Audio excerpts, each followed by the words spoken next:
長官曾蔭權嘅家屬咧係啱啱離開法院㗎，我哋睇睇現場情況啦。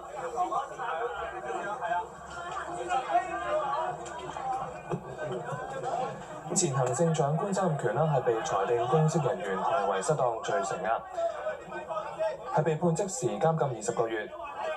至於行政長官接受利益罪啦，法庭暫定喺9月重審。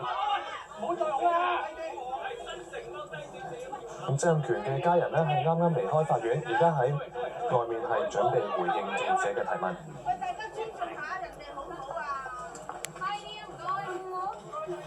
身體感受係點樣啊？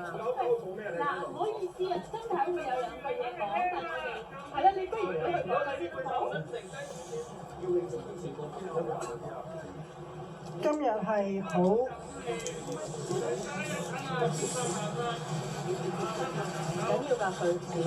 今日係好黑暗嘅日子。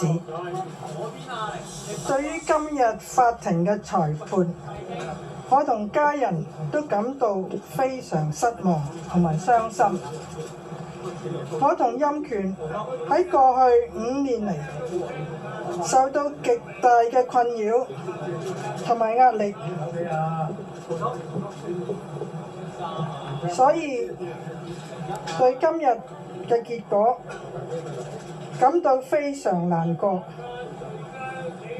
但係我哋都會堅強同埋勇敢面對，我哋會上訴。加油！身體冇嘢對分開同香港人講㗎。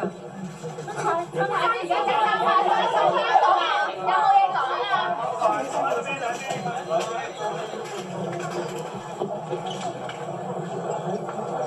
跟住而家真係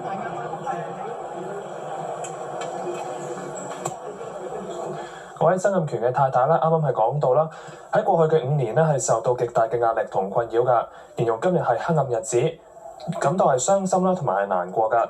佢亦都係會作出上訴㗎。現場先睇到呢度。